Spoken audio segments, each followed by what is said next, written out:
문호성의 부자학개론, 부자의 길과 가난한 길, 어디로 갈까요? 여러분의 선택에 달렸습니다. 제가 안내하겠습니다. 예, 안녕하세요. 문호성의 성공대학. 오늘은 또 특별한 날입니다. 어제 그 인문학 산책, 사람을 알아야 행복해진다. 이제 그것을 갖다가 이제 특집으로 또 책 한 권씩 읽어주는 그런 어떤 부분을 했습니다. 오늘은 부자학에 관련된 거, 성공대학의 부자학과입니다. 이제 앞으로 이제 부자학과 개론을 듣고 난 다음에는 그 다음에 이제 부동산 학과가 개설될 겁니다.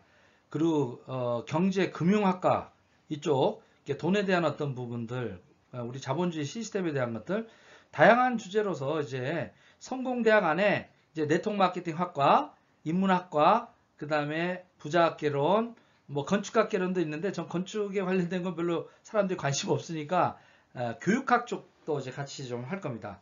그래서 교육학에 이제 특히 언어 관련된 언어 영재 키우는 것이 제가 이제 또 한 20 몇 년 정도 했기 때문에 오늘은 부자학개론의 첫 시간입니다. 그래서 그동안 제가 이제 59년을 살면서 흥해도 받고 망해도 받고 참 파란만장했습니다. 돈도 많이 잡아왔는데요. 그때마다 제가 생각해서 모아놨던 게 있습니다. 부자와 가난한 자, 빈자죠. 이 사람들은 뭐가 틀릴까? 어떤 것이 갈림길일까 하는 얘기입니다. 갈림길. 갈림길입니다. 이게 갈림길. 갈림길. 어디가 갈림길일까? 여기 이제 이정표가 있죠. 이정표. 참 힘듭니다. 이 부자로 가는 리치웨이와 가난한 길의 포웨이. 이게 완생의 길과 어떻게? 미생의 길. 요거 완생과 미생은 이제 바둑 용어인데 미생 드라마에서 보면은 이제 두 집 짓고 살면 그죠? 완생이에요. 한 집 가지고는 안 돼요.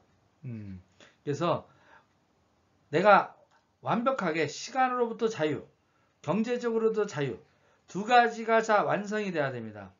그래야 부자가 되는 겁니다. 그런데 우리 대부분 서민들은 열심히 살아요. 열심히 삽니다. 열심히 사는데 어떻게? 왜 가난해지냐 이게. 이게 참 희한한 거예요.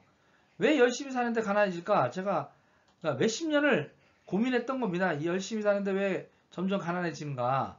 하나하나 그러면 이제 새겨 들어가 보도록 하겠습니다. 세상에는 두 가지 부류로 나눠져 있습니다. 플러스가 있으면 음과 양이 있고요. 선악이 있고요. 남녀가 있고요. 높고 낮음이 있습니다. 인생에도 높고 낮음이 있죠. 또 잘 나갈 때 양지가 있고 음지가 있습니다. 또 돈이 많을 때도 있고 적을 때도 있고요. 세상은 또 긍정적인 사람과 부정적인 사람이 있습니다. 모든 세상을 갖다가 보는 시각이 다릅니다. 긍정적으로 보느냐 아니면 부정적으로 보느냐 참 그것도 타고난 것 같아요. 그리고 그것으로 인해서 이 긍정적 사고와 부정적 사고가 성공자와 실패로 갈림길로 가더라고요. 그것이 또 어떻게 부자와 빈자로 갈라놓는데 요즘은 부자와 빈자를 또 다른 편으로 갑과 을의 관계, 갑을 관계, 하늘 같은 갑이죠. 갑질하는 사람들 많습니다. 그때 한진의 그 회장도 갑질했죠. 몇몇 또 이게 갑질하는 거. 세상은 갑의 세상인 것 같으나 갑들이 을을 아주 우습게 알면 큰일 납니다. 배가 물에 뜨지만 배를 뒤집을 수 있는 것도 물입니다. 국민들이 물로 보이지만 가난한 사람이 물로 보이지만 을로 사는 사람이 물로 보이지만 갑들은 조심하셔야 됩니다. 잘난 척 하시면 안 됩니다. 부자만큼 겸손하게 이렇게 해야 되고요. 현대 이 자본주의 시스템에서 가장 문제가 되는 게 뭐겠습니까? 이 양극화입니다. 그러니까 돈은 풀리는데 어떻게요? 가진 사람이 가져요. 물론 이분들이 처음부터 가진 사람들 아니에요. 여기 나사에 있는 뭐 빌 게이츠, 뭐 오바마 대통령, 스티브 잡스, 주크버크 이런 사람들도 처음에는 다 가난했던 사람들입니다. 그런데 이분들은 정보 지식 사회에 공통적이 있습니다. 공통점 이 사람들은 똑똑하다는 거예요. 지식이 남들 같다는 거예요. 자본주의에서 사실은 부자가 될 확률이 이런 분들이 부자 되는 거는 극히 힘듭니다. 특히 애플 참 대단하죠. 그죠? 이 애플이 세상을 바꿔놨습니다. 그래서 이 신흥부자들 이제 1% 플랫폼 지주들이라고 그러죠. 이 사람들이 90%의 자산을 지금 독점하고 있다는 거예요. 지금 자본주의 옛날에는 5%가 90%는 더 가졌는데 지금은 아니에요. 1%가 90%를 차지하고 있습니다. 그래서 중산층이 붕괴됐고요. 빈자들이 급격하게 늘어나고 있어요. 그리고 아주 극빈자가 점점 심화되고 있습니다. 그것은 과학기술의 발달로 고용이 축소되고 모든 것들이 어떻게 AI 기능이나 로봇으로 노동이 대체되면서 인간이 갈 데 없는 곳 이런 것들은 다 아시는 내용이죠. 이렇게 지금 가고 있다는 얘기입니다. 자, 그러면 우리가 가난한 사람과 부자가 도대체 뭐가 다르냐 이겁니다. 가난한 사람들은 구조적으로 가난 굴레에 있다라는 거예요. 이따도 얘기하겠지만 가장 크게는 이자의 노예가 됩니다. 빚의 노제. 그러니까 처음부터 빚지고 이제 살아가는 겁니다. 흑수저들이요. 그 다음에 인플레이션. 가만히 있어도요. 계속 물가가 오릅니다. 이 물가 상승률 이게 대체로 다 서민들을 가난하게 만드는 부분이죠. 그 다음에 세금으로 완전히 통제됩니다. 결국 세금 받아봤자 어떻게 급여 받아봤자 돈으로 다 나가는 이 구조. 가난한 굴레의 95% 이상이 거기에 헤매고 있다. 근데 부자들은요. 부자 얘기는 간단합니다. 재정과 시간으로부터 자유로운 상태에 놓인 상태인데요. 이거는 소득이 노동수익이 아니라 투자와 사업소득으로 근간한 사람들, 이 사람들이 부자의 길을 걷고 있고요. 이 사람들은 합리적으로 또 세금도 통제하기 때문에 그런 부분들을 어떻게 빠져나가는가 하는 것들 극복이 가능하기 때문에 돈이 실제로 남는 겁니다. 그리고 이분들의 특징이 있습니다. 사실은 감각이 있어요. 부자들은 촉이 다르다 하는 얘기, 육감이 다르다는 얘기 있어요. 돈 냄새를 잘 맡는다. 근데 한마디로 그 사람들은요. 현실 직스를 일단 잘해요. 주제 파악을 잘해요. 그리고요. 과거보다는 미래에 예측하는 능력, 미래가 어떻게 돌아갈 건가 하는 이 부분에 대한 것들에 민감해요. 제가 만난 대부분 부자들은요. 미래 예측 능력이 있어요. 촉이에요. 촉. 그러면 우리의 선택은 뭡니까? 나의 선택은 뭡니까? 그냥 이렇게 월급쟁이 하면서 인플레이션에 의해서 통제받던 가난의 굴레의 삶에서 투자적 삶을 살아야 된다는 게 결국 갈림길입니다. 딴 게 아니라 뭐 로버트 기요사키도 얘기했죠. 그건 뭐 수차례 사업가나 투자자 되기. 근데 뭐 사업자 투자자가 되려면 자본이 있고 아이디어 있고 아까 나왔던 스티브 잡스나 이런 사람처럼 머리들이 좋아야 돼요. 아이템들이 있어야 돼요. 근데 우리는 없잖아요. 일반 서민들은. 그래서 우리는 지금부터 부자 관련된 거를 가난한 습성을 먼저 벗는 것이 우선이다. 그러면 제가 한마디 좀 이렇게 첨부해 드리면 저는 부자도 돼봤고 망가져보고 여러 번 한 2번 정도 경험을 했는데 제가 인생을 주도적으로 살려고 결단할 때 부자가 됐어요. 제가 갖고 있는 것은 뭐요? 몸뚱이밖에 없습니다. 머리밖에 없습니다. 시간밖에 없습니다. 그러니까 어떻게 해요? 선택과 집중해서 제대로 된 곳에 내가 열정을 갖고 주도적으로 뭔가 할 때 그때 가난을 벗어났던 것 같아요. 그리고 가난을 벗는 것도 어렵지만 부자가 되는 것도 어렵지만 부자로 수성하는 거 수성은 10배가 힘들다. 제가 아주 뼈저리게 느끼겠습니다. 그거는 뭐냐? 부자가 한때 됐어요. 근데 시대의 흐름을 갖다가 못하고 난 거예요. 시대의 흐름을 갖다 예측 못한 거예요. 아까 했는데 미래 트렌드를 예측 못했어요. 제가 2008년도에 예측 못해서 쫄딱 망했지 않습니까? 그래서 저는 10년 동안 미래 트렌드에 대한 어떤 분석을 하는 책을 많이 읽었습니다. 그래서 이 코로나 사태에 대한 어떤 부분도 상당히 준비를 했고요. 지금 저성장 시대 이런 부분도 충분히 준비할 수 있었던 겁니다. 그리고 전 네트워크 사업도 꾸준히 준비해서 그런 위기들을 항상 넘어왔어요. 그래서 여러분들한테도 그런 부분들은 한번 권해드립니다. 아주 제대로 된 네트워크 사업 하나 정도는 권해드린다. 가난한 굴레에서 벗어나려면 지금 하던 일 하시면서 어떻게요? 이 이자와 인플레이션을 뛰어넘을 수 있는 추가 수입, 인세 소득 할 수 있는 부분들 그런 부분들을 권해드리고요. 자, 좀 정리해 볼게요. 서민들은 왜 그런 가난한 굴레에 이렇게 갇혀서 점점 열심히 사는 데서 가난해지는가? 이걸 한번 다뤘던 적도 있는데요.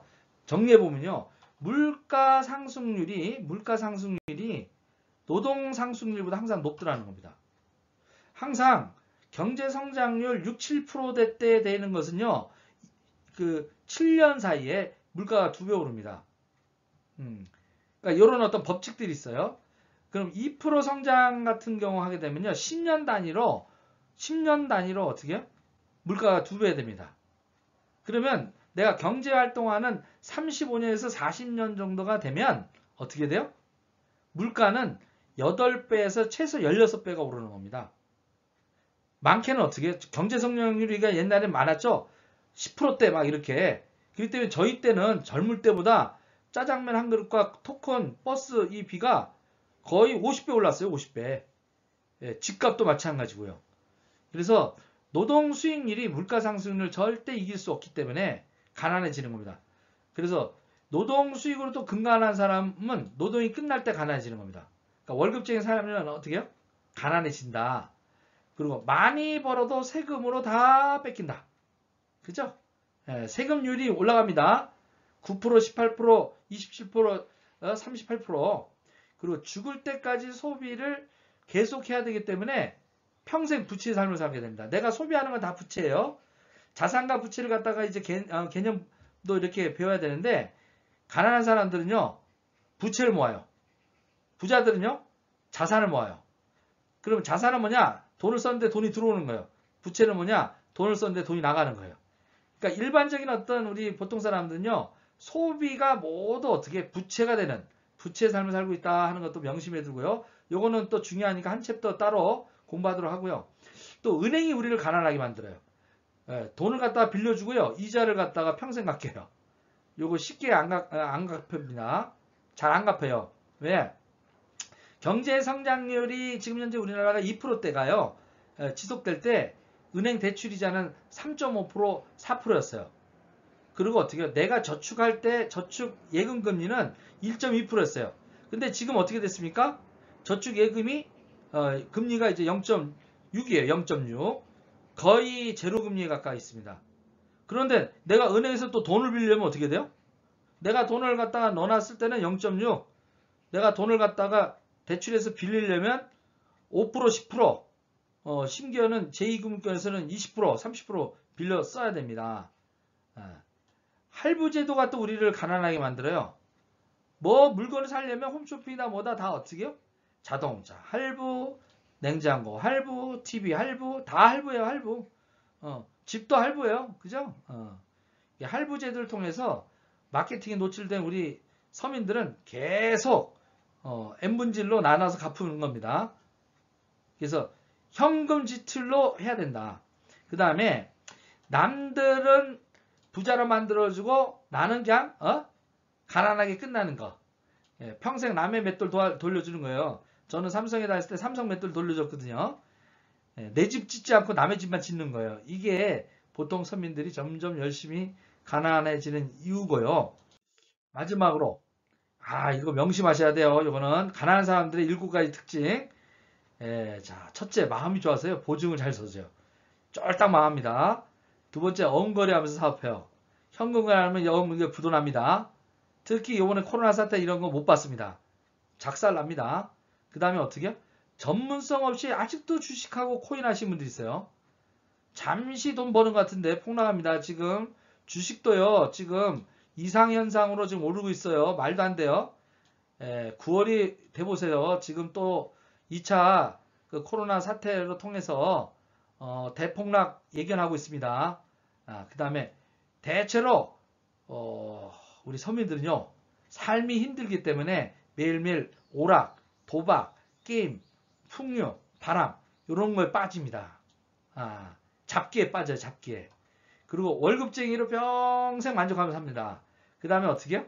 과소비 습관이 있어요. 특히 요즘 젊은이들 죄송하지만 라떼 효과라는 게 있습니다. 과소비 효과가 당신을 가난하게 만든다. 커피 한 잔 매일매일 먹는 그 돈을 종잣돈으로 모은 사람과 그것을 그냥 쓴 사람과는 미래에 어떻게 부자 될 확률과 가난하게 될 확률이 훨씬 달라진다.